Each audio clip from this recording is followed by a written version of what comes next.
Assalamualaikum warahmatullahi wabarakatuh. Kenalkan, nama saya Nasrul Putri Winoto.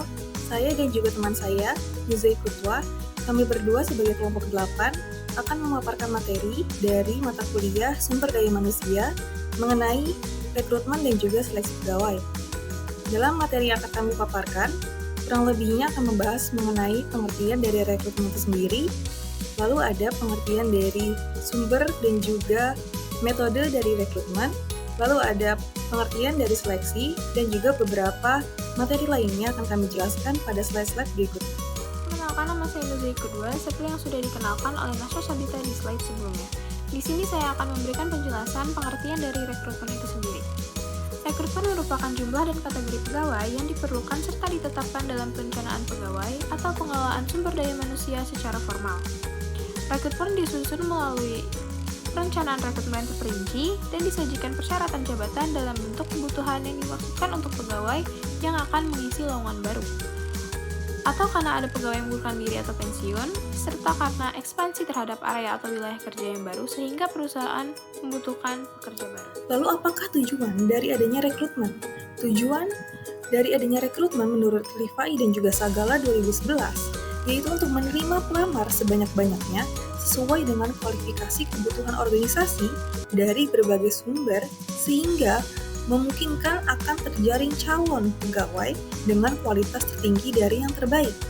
Jadi tujuan rekrutmen ini adalah untuk menarik banyak calon karyawan yang terbaik agar yang nantinya mereka bisa dipekerjakan di perusahaan dan bisa mempertahankan dan hingga meningkatkan kinerja dari perusahaan itu sendiri. Selanjutnya adalah alternatif rekrutmen. Beberapa contoh dari alternatif rekrutmen ini, yang pertama itu ada lembur. Lembur ini jika permintaan akan suatu produk mencapai puncaknya karena fluktuasi pasar sementara, maka perusahaan meminta karyawannya untuk bekerja dengan ekstra. Yang kedua, alternatif rekrutmennya ini adalah penyewaan karyawan. Penyewaan karyawan ini seperti perusahaan membayar biaya kepada perusahaan penyewaan atau konsultan yang menangani tunjangan karyawan, penggajian, dan semua fungsi sumber daya manusia lainnya atas nama perusahaan klien. Yang ketiga itu, alternatif rekrutmen itu ada subkontrak. Subkontrak itu adalah praktik bisnis di mana sebagian pekerjaan didelegasikan kepada badan khusus lainnya untuk memenuhi lonjakan permintaan barang atau jasa. Yang keempat, alternatif rekrutmen itu ada pekerjaan sementara. Karyawan sementara ini adalah mereka yang dipekerjakan untuk jangka waktu tertentu dalam suatu perusahaan hingga tugas mereka selesai. Yang kelima, ada alih daya atau outsourcing. Outsourcing ini merupakan menggunakan jasa internal untuk menjalankan pekerjaan yang sebelumnya dikerjakan secara internal. Selanjutnya ada sumber dan juga metode dari rekrutmen. Nah, sumber rekrutmen itu adalah tempat di mana perusahaan itu mencari calon karyawan untuk mengisi lowongan kerja. Sumber rekrutmen ini itu ada dua, yaitu ada internal dan juga eksternal. Kalau sumber rekrutmen secara internal itu lebih ke rekrutmen yang dilakukan di dalam organisasi, sehingga nggak perlu membuka lowongan atau memasang lowongan dimanapun, dan proses rekrutmennya itu dilakukan secara tertutup dan tidak banyak orang yang tahu. Nah, kalau yang eksternal itu dilakukan dengan cara memasang lowongan kerja secara publik dan diketahui banyak orang tentang lowongan kerja tersebut.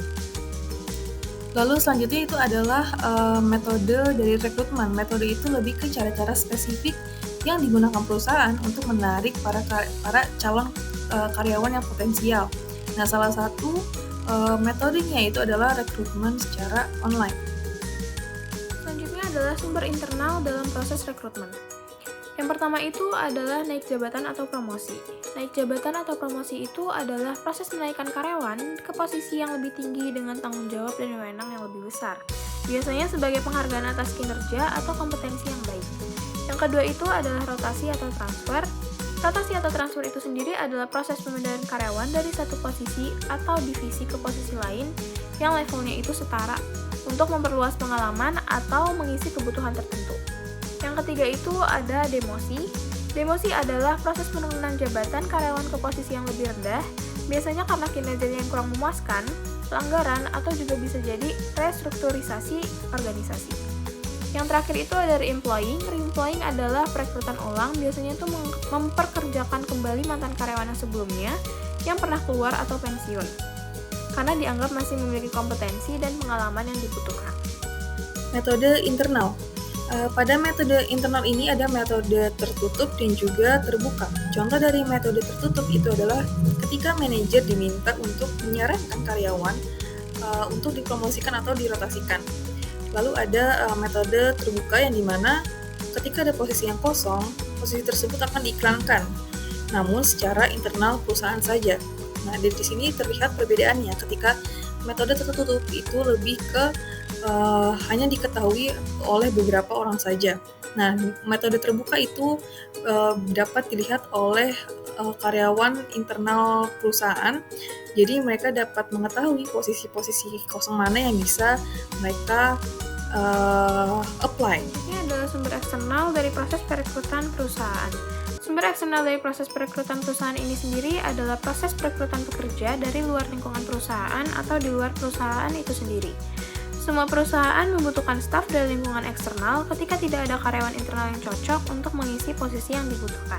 Metode eksternal. Dalam metode eksternal ada beberapa cara dalam melakukan proses rekrutmen. Yang pertama itu adalah melakukan atau memasang iklan lowongan kerja yang ditujukan kepada para pencari kerja secara publik.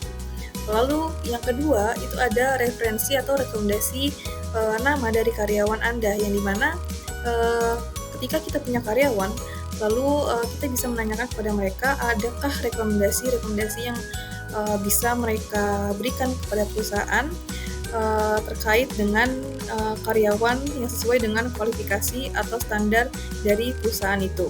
Lalu ada institusi pendidikan yang sering memasukkan proses magang, yang selanjutnya itu bisa dilanjutkan dengan proses rekrutan.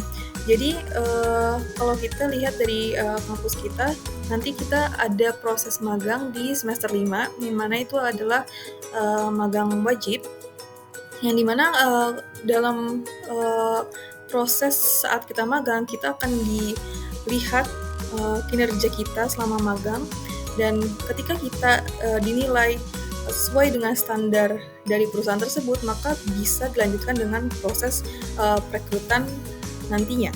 Lalu ada instansi pemerintah seperti kementerian atau agen tenaga kerja. Lalu yang terakhir adalah agen perekrutan atau headhunter.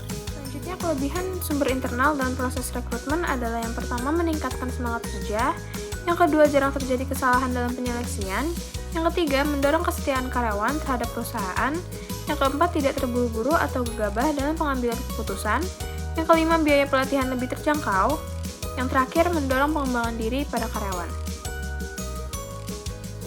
Kekurangan sumber internal, yaitu yang pertama tidak cukup karyawan yang memenuhi syarat di perusahaan. Hal ini itu menggambarkan keterbatasan dalam rekrutmen internal, yaitu saat perusahaan mencari kandidat dari dalam organisasinya sendiri untuk mengisi posisi tertentu. Jika jumlah karyawan yang memiliki kualifikasi atau pengalaman dan juga kompetensi yang dibutuhkan tidak mencukupi, maka proses rekrutmen pun tidak efektif. Nah, hal ini tuh bisa terjadi jika perusahaannya itu tidak memiliki program pelatihan yang cukup baik atau jenjang karir yang jelas untuk mempersiapkan karyawan menghadapi peran yang lebih tinggi. Lalu yang kedua itu secara umum senioritasnya menjadi salah satu pertimbangan untuk promosi agar pegawai yang benar-benar memiliki kecakapan itu tidak diberikan kesempatan untuk mengisi lowongan. Jadi pernyataan itu lebih ke mengkritik budaya promosi berdasarkan senioritas atau lama-lamaan kerja, timbang kompetensi atau kemampuan dan prestasi yang dimiliki oleh karyawan lain.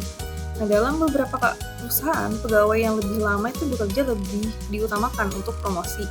Meskipun mungkin tidak sekompeten rekan kerja yang lebih baru, ini itu dapat menghambat pengembangan karir bagi karyawan yang lebih berkualitas atau lebih berkompeten. Dan juga ini dapat menurunkan motivasi dan berdampak negatif pada kinerja tim.